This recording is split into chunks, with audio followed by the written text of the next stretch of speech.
On entend souvent dire que l'échelle 1/32e est magnifique, mais qu'elle demande énormément de place. Et il est vrai que certaines locomotives à cette échelle sont particulièrement impressionnantes.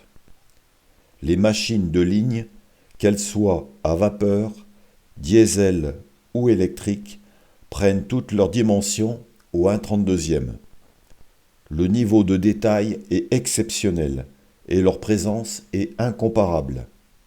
Mais ces locomotives sont aussi conçues pour tracter de longs trains. Et lorsque l'on imagine ces trains circuler sur un réseau, on pense naturellement à des installations très importantes.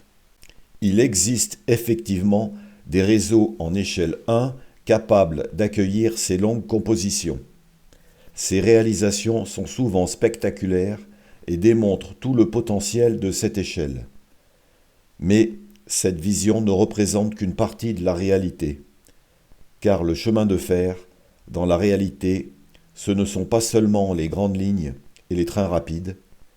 Il existe aussi de nombreux sites industriels, embranchements particuliers, dépôts ou installations portuaires. Et, dans ces endroits, l'exploitation ferroviaire est très différente. Certains modélistes ont choisi de reproduire ce type d'activité. Ce réseau, par exemple, mesure seulement 2,40 m de long sur 60 cm de large. À première vue, cela peut sembler très petit pour une échelle aussi grande. Et pourtant, ce type de réseau fonctionne parfaitement. Pourquoi ? Parce que l'exploitation est basée sur des manœuvres industrielles. Dans ce type d'installation, les trains ne parcourent pas de longues distances. On déplace simplement quelques wagons d'un point à un autre. Un wagon arrive à l'usine, il est décroché, déplacé vers une voie de déchargement, puis remplacé par un autre. Chaque mouvement a un objectif précis.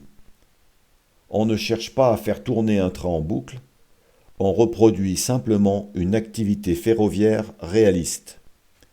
Et, à cette échelle, chaque manœuvre devient particulièrement immersive. Mais il y a un élément fondamental pour réussir ce type de réseau, le choix du matériel roulant.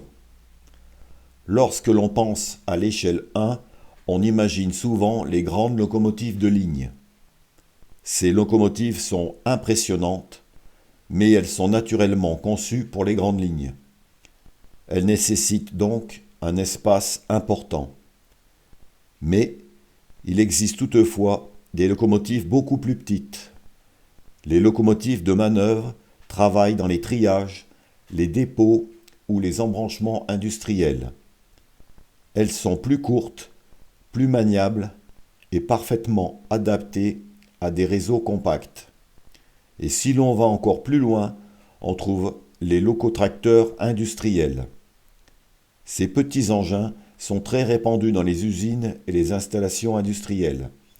Ils déplacent quelques wagons à la fois et évoluent dans des espaces souvent très réduits.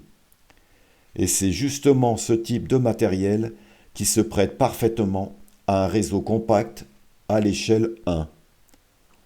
En réalité, la place nécessaire dépend surtout du type de locomotive que l'on choisit de faire circuler. Ce n'est pas l'échelle qui impose la taille du réseau, c'est le type d'exploitation que l'on souhaite reproduire. Il faut également évoquer un autre point.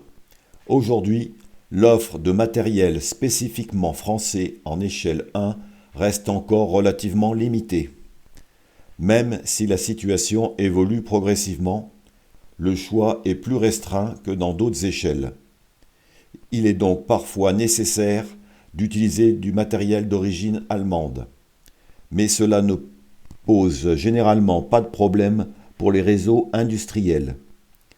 De nombreux wagons ou locomotives peuvent être intégrés de manière crédible. Et certains modélistes choisissent même de franciser leur modèle grâce à la patine ou à de nouveaux marquages. Cette démarche fait aussi partie du plaisir du modélisme. Pour conclure, ce type de réseau montre finalement qu'il est possible de pratiquer l'échelle 1 dans un espace raisonnable. Il ne s'agit pas de reproduire les grandes lignes, mais simplement de recréer une petite scène ferroviaire réaliste, avec quelques wagons, un locotracteur et un peu d'imagination. Finalement, l'échelle 1 n'est peut-être pas une question de place, c'est surtout une question de conception. Et parfois, il suffit de changer de perspective pour découvrir une nouvelle façon de faire du modélisme.